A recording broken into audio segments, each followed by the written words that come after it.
Howdy, folks. My name's Alex, otherwise known as For the Z, and welcome to episode 41 of the Turner's Digest. As always, we'll start ourselves off with our disclaimer. I'm not a financial or tax advisor. This is not financial or tax advice. This is for entertainment purposes only, but please enjoy. We have our Patreon, patreon.com/Turner's Digest. There's $1, $2, and $10 tiers. There's stuff in this episode that were lightning deals. Some are still here. Some were pretty quick and short-lived that are since at least partially expired. So if you want more timely updates, head over to the Patreon. Starts as little as $1. There's some links in the referral page. I don't really keep that too updated though. It's kind of a lot of work. So let me know if you need a referral. I'm happy to hit you back. I'm normally pretty quick to respond if it's timely. I think there's still some emails I haven't replied to for some things, and I'm sorry that I haven't responded yet. Intro music's by my brother's band, Sweaty Lemon. They have some new recordings. I know I've been teasing a album that's supposed to come out soon, and they are actually adding a new recording to Spotify soon. So I'll be sure to share information on that. Sounds pretty good. Maybe I'm a little biased because it's my brother, but they sound pretty great. They actually have a singer now, so there's some vocals to it, which is cool. This episode will be kind of short, but I wanted to get something out. We'll do our housekeeping stuff. Shout out to Kung Fuer and Cleed for the Cleed tier. I realized that in the show notes, I use that as kind of like my script, and I have Kung Fuer's name written phonetically, F-E-W-E-R, but it's F-U-H-R-E-R, I think. That is incorrect. F-E-U-H-R-E-R. F-E-U-H-R-E-R, which is German as far as I know. The little German I took in high school and college is coming back to me. But shout out to them for the Cleed tier. Also, welcome to 2 new Patreon members, Flash, Stash, and Matt. So welcome. I think we have a couple Matts now. So first, we have a lightning deal that is still available. Costco's offering $100 Uber gift cards for $80. I think I picked up one of these. And then there's also a deal on some gift cards at Amazon. Some of them are no longer available, including one of them that I purchased, which was the Lyft gift card, which was I think $85 for a $100 gift card. I think some are still available, like the DoorDash one, $50 off, or $50 get $50 gift card for $42.50. Jeez, I can't get that out of my mouth. And then a couple other ones for Google Play, Virgin Experience, Fandango, Dave & Buster's. But I value the Lyft ones decently, and I got about for $80 after a targeted Discover. I think it's 6%, 7% cash back total on Amazon, so not a bad deal. Looking at my gift cards now, I have quite the collection growing. I have in total $2,388 in gift cards, the bulk of that being in the form of Target at $650, United Travel Bank at $400, which I'll detail in a little bit here, but I did talk about last episode. I purchased $200 my American Express Platinum card, but I didn't pick my airline for my incidental airline fee reimbursement, so that was just a waste of $200. But hey, 50% off. Gotta make yourself feel good somehow. Lyft, I'm at $100, but that doesn't include like the $250 that's in app for me. Uber, I have $343, which I think does include in app. And then I have some like lingering Chipotle and Sweet Green from Ness. That was a minute ago. I think that's it for gift cards, and that's it for the lightning deals. The meat and potatoes of this episode pertains to the Bank of America Premium Rewards Elite card. I'll leave that for last, though. I'll just cover the other stuff that's happening. Dr. Credit shared that eBay's no longer going to accept American Express cards, which is, kind of sad. I guess they couldn't come to a deal.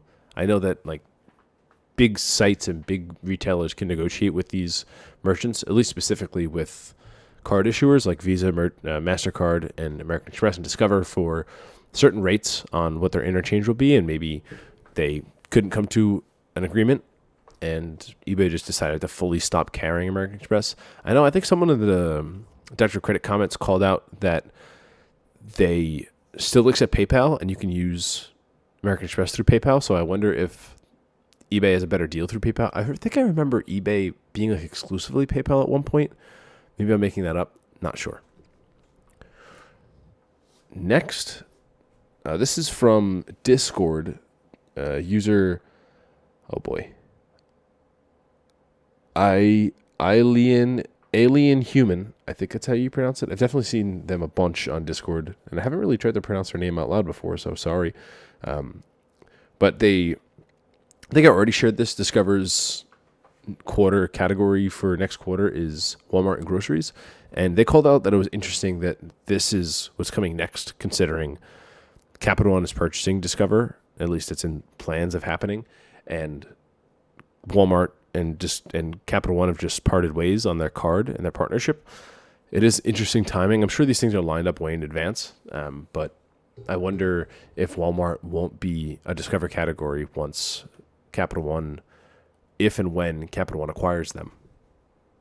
Looking at the Discover It categories spreadsheet that I'm keeping track of, dating back to 2014, Walmart has been a category 4 times for the Discover card, specifically 3 times in quarter 4 and 1 time in quarter 3. So this is the first time they've ever done quarter 3 for Walmart, which is interesting.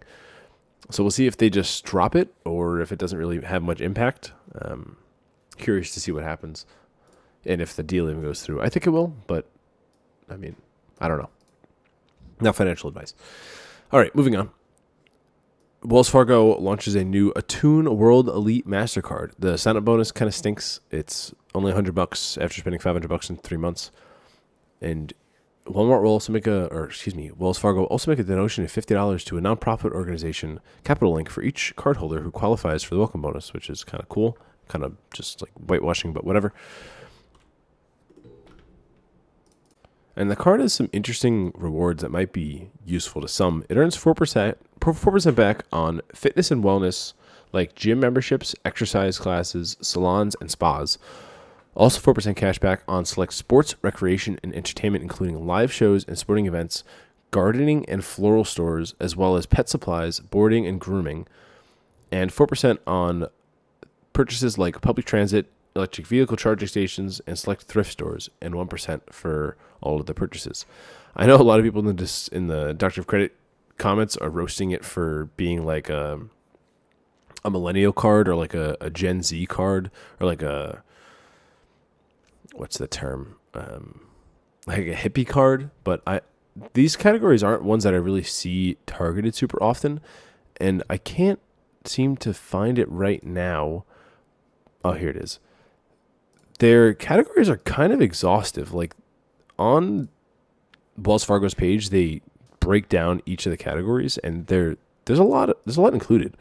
Like for sports and for self-care, they include beauty and barbershops, gym memberships and fitness studios, health and beauty spas, massage parlors, beauty and barbershops, health and beauty spas and massage parlors include things like Booksy, Brow Art 23, Massage Envy. Fitness studios and gym memberships includes things like Soul Cycle, Yoga Works, and then sports and recreation and entertainment really kind of go off. They include things like Etsy, GoPro, Lego Store, Michaels, Whatnot, Photo Finish Laboratory and Photo Developing, Sewing, gardening and floral include like florists, nurseries. Other recreation and leisure activities include aquariums, amusement parks, billiards and pool establishments, bowling alleys, public golf courses, sporting events, and they also include pet care, pet shops, bicycle shops, boat and rental leasing, sporting goods stores. There's also sports and live entertainment tickets, which include things like, I keep alluding to something as if I'm going to say it, but I can't find my category it's in. So I'm like kind of fumbling over my words here. Where's Twitch? I believe Twitch, maybe it's not. Is it Patreon? Patreon is exclusively called out under sports and live entertainment tickets, which is cool. I haven't seen Patreon specifically targeted by a credit card before. I mean, if you're spending enough on Patreon for a 4% credit card to warrant a sign up, that's kind of crazy. But it's interesting to see. I want to know, does Wells Fargo get included in the small balance balance, forgiveness, doctor of credit. Wells Fargo, how much did they give? We'll forgive $2. It's a counterpoint on the business cards, and they might have started charging for these, maybe not. So it seems up in the air, not sure. But, I mean, hey. If you want to sign up with the card and charge my Patreon subscription $2 to it, it looks like the most recent data point is from July of last year of $2 being waived in the Wells Fargo autograph. You can get 4% on the transaction and then a refund from Wells Fargo. So, I mean, I'll take it. Why not? Seems like an interesting card. I know that the U.S. Bank Cash Plus or the Elon Cash Max Cash Preferred cards have like recreation. The Max Cash Preferred card has recreation, which is useful because it has gym stores and gym memberships, which is 5%. And they also include sporting goods. Not sure what the U.S. Bank Cash Plus does. I think it's a little bit more granular, not as broad as the the Elon Max Cash Preferred card, which is the one that I have. But again, I mean, this is pretty great for entertainment if you shop at entertainment frequently. I find myself enjoying doing entertainment things more than like a restaurant, for example, like doing something with friends, going to some kind of activity with a group of people for an experience seems a little bit more worth it to me. And you get some cash back on health self-care too, so why not? All right, that's enough rabble-rousing about this card. If anyone gets it, I'd love to get this card image. The image they have on their site is pretty doo-doo and low quality and bad edges, so I'd like to add this to the collection. So if anybody opens it, let me know. I'd love to get the card. All right, next, there were some updates on the Synapse Evolve case. I'm not going to get super into it, but Juno sent out an email which linked to a blog post that actually had some pretty good updates on it if you want to read pretty thoroughly of their update as of what's happening. They gave an update on June 8th saying that new Chapter 11 trustee Jelena McWilliams, which I quoted before, I think in last episode, she's the former FDIC chair. There isn't really an update compared to what I've updated from last episode. They're considering doing payouts for either like some pro rata for what they have and then maybe addressing in the future what's going to come. I went ahead in my personal tracker and just wrote off the $4,000 I have in Juno as just a loss. If I fully lose it, that would suck, but it is what it is. I maybe during tax season I can write that off as capital gains loss, but we'll see. I'm not a tax professional, so maybe I'll finally get an accountant to take a look at what's going on in my finances. Juno also has been replying to some people over support, and they said, "Thank you for reaching out to Juno. I hope you're doing well today. I understand that this is frustrating for you, but we currently lack sufficient information regarding the exact location of the end user funds. We have been working with Chapter 11 trustee Jelena McWilliams to expedite the release of end user funds. The latest update from her was that she was working with all banks involved to do a master reconciliation. She's asked us to wait until Thursday for the result of that, which was last Thursday. Today is the 12th. An update from the trustee has been presented to the court on Thursday, as well as what the heck? An update from the trustee has been presented to the court on Thursday as was ordered Judge Barish in the last hearing. We will keep you updated of any significant updates on this." Man, that was kind of hard to read through, but like no real update going on. I mean, I think Juno did a good job of making this blog post and giving updates, but still not really great news and much to go off of. I've just written it off.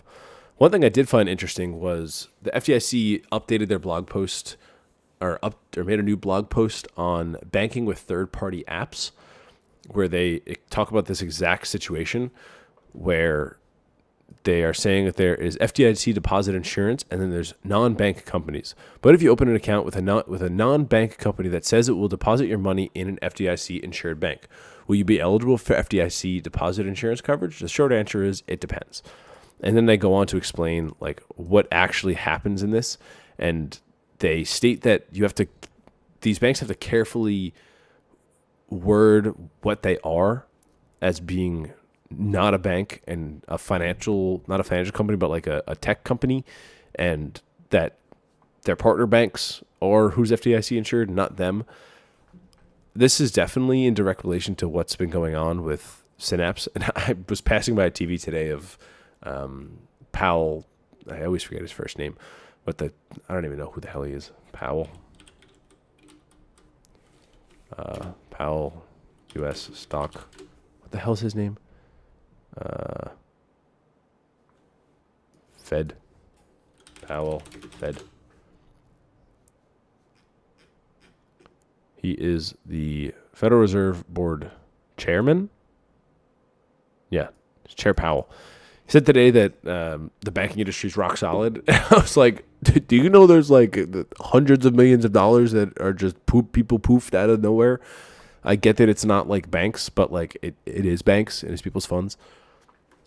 Anyway, not to derail too much, I would suggest reading the FDIC post. Honestly, I think they did a decent job. Like I didn't really learn anything new, but I thought it was a good write-up and important for users and consumers and general public to understand.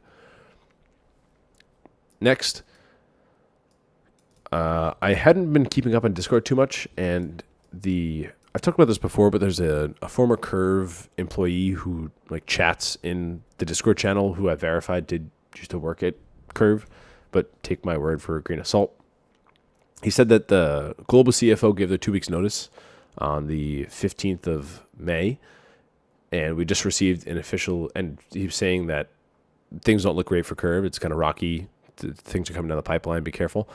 And Curve announced that they are closing down in the U.S. They plan on remaining. They have an open wait list for people to apply again to get back into Curve, but they essentially said that where the heck?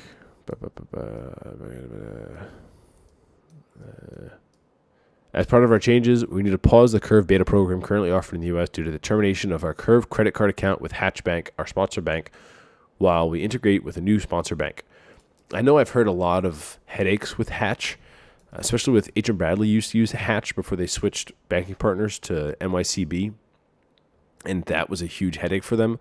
And I remember H. Bradley's CEO having, like, he knew the CEO of Hatch and enjoyed originally working with them, but H. Bradley outgrew Hatch, and Hatch couldn't take on the deposits anymore, something like that. So they had to switch out from Hatch. And I remember their core, like their banking core, which you'd have to obviously make communications with. I think what Synapse was the middle layer between, in this example, H. Bradley and Hatch. There would be a middle layer of Synapse. There was no middle layer. H. Bradley was just directly communicating with Hatch's APIs, and I think they were just doggy. So they were having issues, so I'm not surprised Curve is having issues as well. Curve said, what's next? You will shortly receive communication from Hatchback about the termination of your existing Curve card program with key dates and other important information related to the closure of your Curve card. And then literally 10 minutes later, I received an email from Curve the termination of your credit agreement. In our earlier communication, we mentioned some changes to the Curve beta program. We're ready to inform you that your card holder agreement with Hatch Bank will be terminated on July 8th. Effective June 7th, your credit limit will be reduced to $100. We will continue to honor your transactions within your approval credit limit the next 30 days. Any purchase transactions made after July 8th will be declined. And they go on and state, please use your points. Automatic payments will go through. You have to pay your outstanding balances, and final statements will be issued out. This is just really sad for me. I was kind of banking on, I knew Curve was eventually, well, I didn't know. I had a hunch that Curve was eventually going to go away. I was hoping it'd be a little longer. I have a big blog post that I'll link about how I'm earning up to 5.25% back on Curve on all transactions, because transactions on Curve look like online shopping to Bank of America's customized cash rewards. And your preferred rewards, you can boost your cash back up to 5.25%. So my base of everything was 4.5% because right now I'm platinum tier instead of platinum honors, which is pretty incredible. So I have 3 customized cash cards, and I converted 2 of them to MasterCards specifically so they would work with Curve. But now that Curve's gone, I'm not stuck with these cards, but I now just have a bunch of customized cash rewards cards that don't exactly have the same use as I had before. So that's it for Curve. Sad to see it go.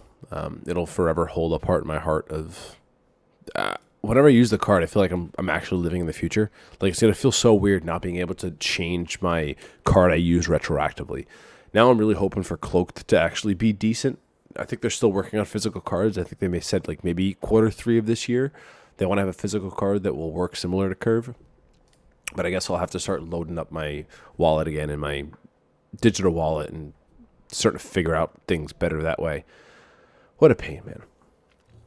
All right, next, I just want to share that I have a key point account that I'm working on a sign-up bonus for, and I accidentally made a double withdrawal of my direct deposit that went in there. I get I think I do $501 every other week because that's my direct deposit cycle is biweekly, and you have to deposit $1,000 per month to get $50 up to $300 total. And I always go in and just transfer the money out. But I didn't realize I had already submitted one and submitted the transfer twice, and then they dinged me for a overdraw fee of $29. I just called them and said, "Hey, could you refund that?" And they instantly refunded it, which was super nice. And I'll give a link to that sign up bonus in the show notes as well. And it does say it's only available in California, but it's available nationwide. So hop on it if you want. I mean, it does take 6 months to get the full thing, but I can just transfer the direct deposit out, so it's not a big deal. Next, I signed up for a Discover Cashback debit card, which is currently offering 8,000 swag bucks, which corresponds to around $80, and it's pending, and it should credit quickly. All you have to do is just, I think, deposit $50. And I'm trying to see if that card has any decent cashback opportunities for debit. It's only up to $3,000 in spend, I think, per month, so like $30 cashback. But hey, better than nothing. I'll see if I can get anything out of that. Next, the Chase Sapphire Preferred has an end date, I think, coming up very soon here. Let's see if I can find it.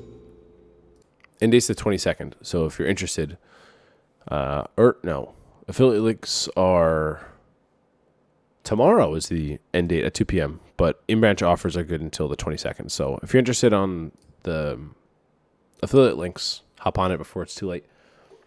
Next, I just wanted to share that my Platinum Honor, my American Express Platinum United Travel Bank reloads posted my credit. So on June 7th, I did 2 on the same day, same time, $100 Travel Bank reloads. And then on the 10th, I received my reimbursement, which was nice. So now I have $400 sitting in a United Travel Bank that I think expires in 5 years. But I only paid $200 for it, so half off. Not bad. Next, Capital One announced that they are opening up a lounge in JFK. Too bad I don't frequent JFK. I'd normally go to LaGuardia or Newark, but it looks like it's going to be over 13,000 square feet and located in Terminal 4. And I believe I saw somewhere that it's going to be have the best view of the tarmac in all of JFK. I don't know if that's like a huge plus. I mean, it's nice to have a view of the tarmac, see some planes fly away, but who really cares? It's nice to see them opening up more. I'm curious to see if they take away the benefit to other cards. I think Venture gets in there, not just Venture X. I know that the Spark and the Spark Cash Plus cards are losing their access, but I'm curious to see if they revoke some more. Next, on Reddit, a Fidelity representative announced that Fidelity Bloom will be going away. They specifically said, "We can confirm that at this time, retail customers are no longer able to enroll in Fidelity Bloom product. However, the app will continue to be supported until mid-2025. So I'm glad I didn't choose them as my main checking partner." I mean, I've switched banks so many times at this point that it's not really that big of a pain. I kind of don't know how to do it. It just takes maybe an hour of going through all my different damn auto pays. But I used the app for a free $30 every year. At the start of the year, you can deposit $300 into their save account, and they just give you 10% match up to $30 total. So that was nice, but it's gone now. Next, I did some close-oramas. I went and closed my East Cambridge Savings Bank account on the 10th via secure message. I called and they were like, oh, you can only do it via secure message. So I had to like send them a secure message and they closed it immediately, which is nice. I tried to find my data points for the sign-up bonus for this and I couldn't find it. And I also couldn't really find the Doctor of Credit post. My bonus was for $300 and I have it written down as receiving on like March 1st. But I can't find a data point comment, which I normally make, which is a bit odd. But I think I did get it. And then finally, I wanted to make just finally before the meat and potatoes of this episode. So I guess this might be kind of a longer episode. I wanted to give a shout out to meh.com, MEH.com. They are a company where like every day there's a great deal. And you have a monthly subscription for, I think it's $5.99, or you can just pay shipping just for this one purchase for $6. The subscription lasts you for the full month. You get free shipping that whole month on any products that they have, and you just have to cancel if you want to at the end of the month. So what I do is, there's normally something during the month I'll find interesting, so I buy the product with the subscription. I check the site pretty much daily. They send an email every day. Their copies are fantastic to read. They're just kind of fun, like little, I don't know, whoever has this job is fun. They get to write some fun stuff, and they always somehow talk about a margarita. But like today, they have some mac and cheese in a box that seems pretty decent. Normally, they retail for like $50 for 16 of them or 8 of them, and I got 16 of them for $16, so $1 a box. Pretty great deal. Even if they're not great, I can donate them or give them out to friends or something. And now I have the subscription for another month. One thing to note, if you do go to cancel, it cancels immediately. It's not like streaming services where they're like, oh, you'll let you use your membership to the end of the month. No, you have to cancel the day before your membership renews, or else you lose the access to the membership, which is a bit annoying. But I just set a reminder, and I just don't snooze it when it pops up. But I wanted to shout it out. I get some fantastic deals on Meh, and it's kind of fun to read, so I figured I'd call it out. All right, meat and potatoes of this. I made a Reddit post that actually did pretty well on our churning. I do like how it did pretty well. It just didn't get downvoted, which was nice. But I kind of detailed a huge saga with Bank of America and their Premium Rewards Elite card. And I'm just convinced that Bank of America doesn't even know what they're offering with this card. So the card comes with, and I'm kind of just reading off of my Reddit comment, but there's also details in the show notes that also walk through this. But I'll walk you all through what happened and what actually started this, which is a little bit more backstory than the Reddit comment. So when I was in Europe, I had to Uber some places, and I was like, oh, I have this Premium World Elite card that comes with this lifestyle credit. So I was like, oh, let me charge some Ubers to this card. I wound up charging a couple, around $150 total. The credits for $150 total. I was like, cool, I'll get reimbursed. I had already, and I've detailed this before, submitted claims with Bank of America for at least specifically one, a streaming credit, because this lifestyle credit also counts for streaming services. It was specifically for a Sportsline subscription, which was $29.99. I called, asked them to get it credited. They said they submitted a request, got a letter in the mail. The letter in the mail said, please call. There's no way to call the department directly. You have to submit a claim through customer service, which no one ever knows what I'm talking about. So I have to explain to them what their credit card is. And then they finally figure out what department. They send it off. I got a letter in the mail that says to call. I then have to do the whole rigmarole of get on the phone, figure out who to talk to. And they're like, oh, it got denied. It doesn't fall into the merchant category codes. And that's what incited this whole thing. So while I'm on the phone with them, I'm like, what do you mean it doesn't fall under it? I went and looked at Bank of America's terms of service for this credit card. They specifically list, you're eligible for a statement credit of up to $150 each calendar year if you make qualifying rideshare, food delivery, video streaming service, and fitness transactions at select merchants. They further call out specific merchant category codes. So they list out maybe 20 merchant category codes. The annoying thing is Bank of America's UI doesn't show merchant category codes. It shows merchant descriptions. So the textual correspondence of the code to what that merchant actually is. For example, Uber shows up as taxi cabs and limousines. Now, that's not listed in the terms of service. What's listed in terms of service are numbers. So I then have to go and see how these map from numbers to merchant descriptions. So while I was on the phone with the agent, I asked them to submit the sports line category again because I cross-referenced this table I'll be talking about in a second here, and also went and looked at the rideshare ones and said, hey, can you submit these as well? So overall, I submitted 4 total transactions. A sports line purchase for $29.99, a Uber purchase for, I think it was like $100, a Bolt purchase, which is another rideshare service, and another Bolt, which was another rideshare service. So I'm still waiting on responses for all of these that I recently submitted. But I decided to, while I was on the phone, I just looked at one of these real quick, but I decided to make a spreadsheet, essentially.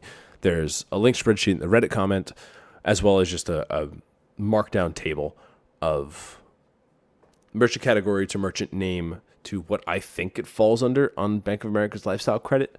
So there's things like merchant category 4899 is cable, satellite, and other pay television, radio streaming services. Now, Bank of America doesn't say which of the categories this falls under. Reminder, the categories that are eligible for this credit are rideshare, food delivery, video streaming service, and fitness transactions. Now, this one clearly is video streaming services. The next one is miscellaneous merchandise, which I guess is fitness. Like, I guess if you're buying merchandise, it's fitness. There's just blanket grocery stores and supermarkets, which I guess is delivery. There's freezer and locker meat provisioners, I guess food delivery. There's things like men and women's clothing stores. Again, I guess that's fitness, but like that sounds so broad. There's also just straight up package stores, beer, wine, and liquor. Which one does that fall under? This is a lifestyle credit. Someone in the comments was like, I don't know about having a lifestyle credit specifically including alcohol. I don't know about you, but having a lifestyle credit specifically including alcohol is hilarious. And yeah, it is hilarious. Like, why is it specifically called out as eligible? I went and recently made a purchase at, I think, Whole Foods, which was $25. I accidentally used this card. I haven't seen the credit yet, but according to what I have here, it specifically states the merchant category name is grocery stores and supermarkets. That maps to merchant category code 54411, and 5411 is called out in the terms of being eligible for the credit. So I don't know what Bank of America is doing. I don't think Bank of America knows what they're doing. Also, looking at all these merchant category codes, none of them align to rideshare services. There's ones for fitness. There's one for video streaming services. There's ones for food delivery. There's none for rideshare. Maybe they're just using like the name in the merchant, like if it just says Uber. But I also recently made a purchase. I made the Uber transaction right here. It says Uber UBR star pending.uber.com. It says pending, but it's not pending anymore. The transaction cleared. But I haven't received credit for it. Someone in the comments of my Reddit post, not Reddit post, but Reddit comment said that they were successful in making an Uber gift card purchase. So I went and purchased an Uber gift card to see if anything happens. I haven't seen the credit yet, but that's just posted, I think, like a day or two ago. So sometimes it takes a while.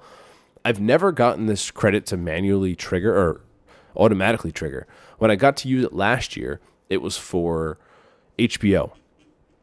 It was a $149 purchase, and the transaction came through as digital goods, media, books, movies, music, which is merchant category code. Where are you? 5815. Looking at my sports line, it has the same one. Direct marketing marketers. Actually, I lied. It doesn't have the same one as HBO, so maybe they won't give it to me. But it is explicitly, the merchant description matches the merchant category code. But like, can you imagine trying to explain to a customer service representative what a merchant category code is, what a merchant name is, how they correspond to each other based on a Visa merchant data standards manual, and explaining that the purchase, even though the merchant category code isn't listed on the transaction, it's associated with a merchant name, which then maps to a merchant category code, which qualifies under the terms and service of my credit card. Meanwhile, they don't even know what a lifestyle credit is. I had to explain to the agent at least 4 times. They thought I was talking about rewards, like points, and I'm like, no, we have a miscommunication here. It's nothing about points.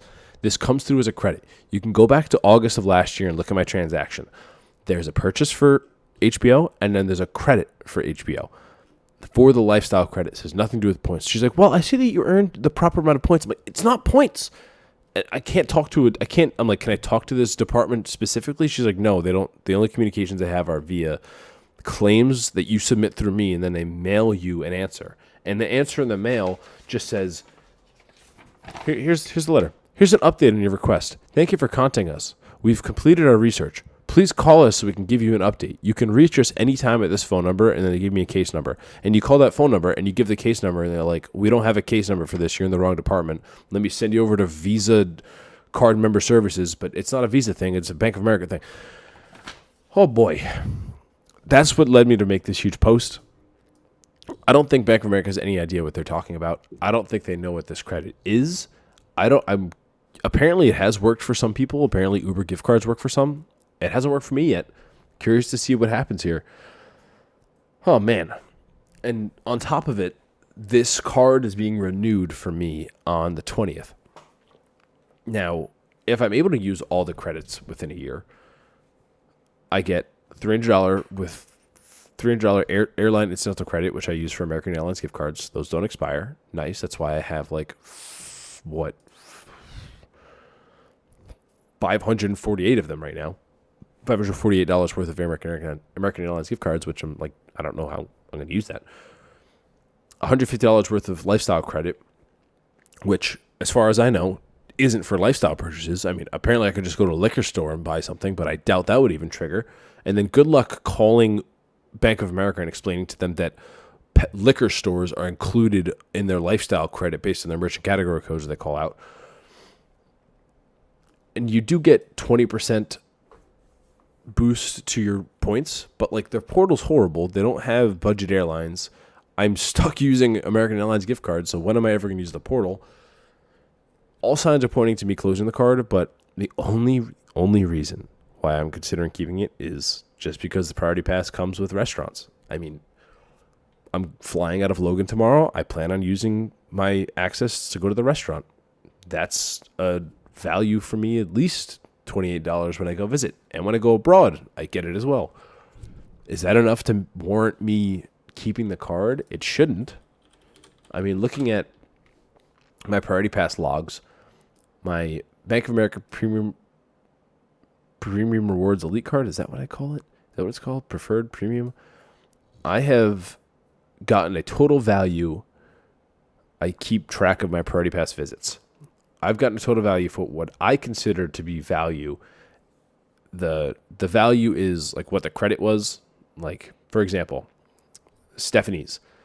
I get a $28 credit, but I spend out of pocket $27 for whatever goes on top of it, in addition to what I purchased, and tip. So that would only be a $1 earnings. And then things like certain lounges I value based on what I thought I got out of it. So I went to an Air France lounge. I said I got a $50 value out of it based on how many drinks I purchased and the friend that I had with me, and I gave a $6 tip, which seems really cheap now looking back on it. And that was worth $44 to me. So looking at that, tracking back from when I got the card last year, I've gotten a $285 of value. So that offsets the $100 annual fee, the effective annual fee that I'm paying, because the $300 plus the $150 is $450. The annual fee is $550, so it's only $100. And then the restaurant access, actually, that's a good point. Let me see what just the restaurant access would get me. We have this one. This one. This one. This one. This one. This one. This one. This one. This one. This one. This one. $153. So I still make out by $50. I mean, is that food in the airport overpriced? Yes. Do I enjoy using it? Yes. Will I keep the card? We'll see. I think I get 30 days after the annual fee posts anyway to make the decision to call up and ask them to product change it and then get a refund. We'll see. I'll probably wind up keeping it, honestly. I mean, what am I going to do with more American Airlines gift cards? I don't know, man. I don't want to think about this right now. It's stressing me out. All right.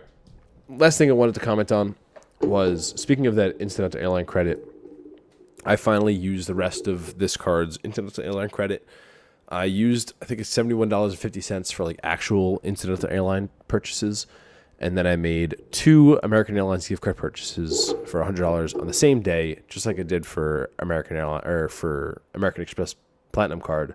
And those posted within a couple of days. So now I have like $30 left over, but American Airlines doesn't give gift cards in $30 denominations.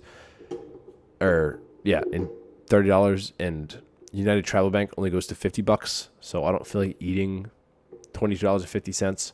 I've already eaten $200 from United Travel Bank, so I think I'm good on that. All right, that's it for me. I hope you have a wonderful week. Don't know if I have something next week. I think I want to do these like bi-weekly. I think weekly's kind of getting burnt out for me, so I don't know. Take what you can get, okay? Thanks for listening, and reach out to me if you want to chat, and have a good one, y'all. Thanks.